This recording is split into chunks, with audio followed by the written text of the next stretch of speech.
नमस्कार दोस्तों। क्षितिजल पावक गगन समीरा। जी हाँ मेरे दोस्तों, आज का विषय इन पंच तत्वों में से एक है जल। जल अर्थात पानी। चर्चा मात्र जल पर नहीं है, वरन अपने कल की है। अरे महाराज, हमारा मस्तिष्क भी 78% जो है जल पर निर्भर है। जल पृथ्वी पर पाए जाने वाला प्रकृति द्वारा प्रदत्त एक तरल पदार्थ है, जो सभी प्राणियों के जीवन का भौतिक आधार है। इसके बिना पृथ्वी पर जीवन की कल्पना नहीं की जा सकती है। वही वैज्ञानिक दृष्टिकोण से देखें तो जल को वैज्ञानिक दृष्टिकोण से कहा जाता है कि इसके अणु 2 हाइड्रोजन परमाणु और एक ऑक्सीजन परमाणु से मिलकर बना एक आम रासायनिक पदार्थ है। लेकिन मेरे दोस्तों, इसको आम समझने की गलती बिल्कुल ना करें, क्योंकि यह आम नहीं।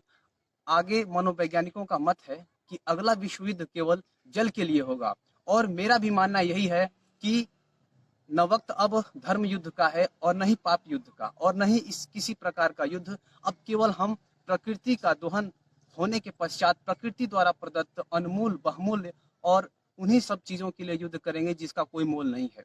देखिए भाई, ऊंचाई पर वही पहुंचते हैं जो प्रतिशोध के बजाय परिवर्तन की सोच रखते हैं। जी हाँ, परिवर्तन की सोच रखना है। हमें इस बात को ध्यान में रखना है कि हमारे पास अर्थात भारतवर्ष के पास सारे मौसम के मजे हैं। हमारे जैसा पर्यावरण, हमारे जैसा वातावरण कहीं और नहीं, हमारी अनोखी संस्कृति, हमारी अनोखी सभ्यता और कहीं नहीं।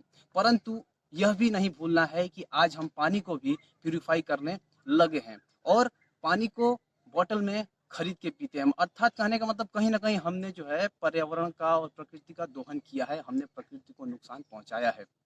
मेरा आज का वीडियो एकमात्र लक्ष्य यही है कि हम ज़्यादा से ज़्यादा जल की सुरक्षा करें, उचित उपयोग करें उसका। और भारत सरकार द्वारा भी एक कार्यक्रम चलाया गया है जिसको हम सतत पोषणी विकास के नाम से जानते हैं।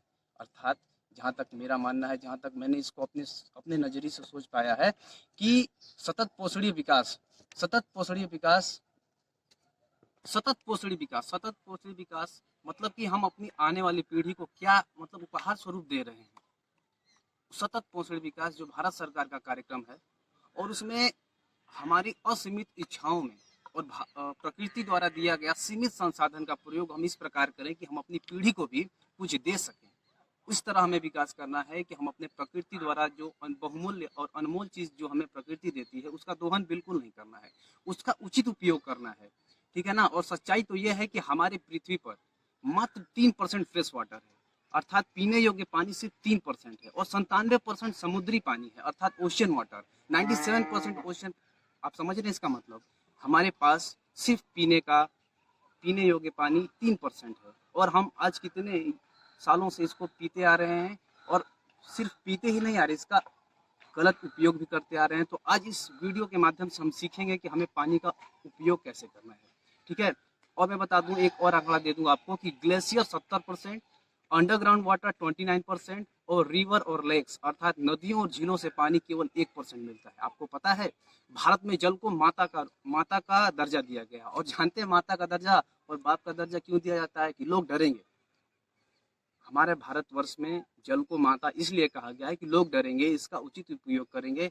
लेकिन कुछ असामाजिक तत्व बिल्कुल इसका ख्याल नहीं रखते हैं, और कृषि पर आधारित हमारी अर्थव्यवस्था में जल के न होने से हमारे उत्पादन पर भी बुरा प्रभाव पड़ेगा। अर्थात जल हमारे लिए हर तरह से महत्वपूर्ण है। आइए हम साथ मिलकर आज प्रण करें कि जल का हम उचित प्रयोग करेंगे, और 4 बाल्टी से पानी से नहीं नहाएंगे, सिर्फ उतना ही पानी का उपयोग करेंगे जितनी हमारी आवश्यकता है। और जल को भूगर्भ तक पहुंचाने का हम चेष्टा अपने सगे संबंधियों से भी यह चर्चा करेंगे कि जल है तो कल है। We try to be fully educated.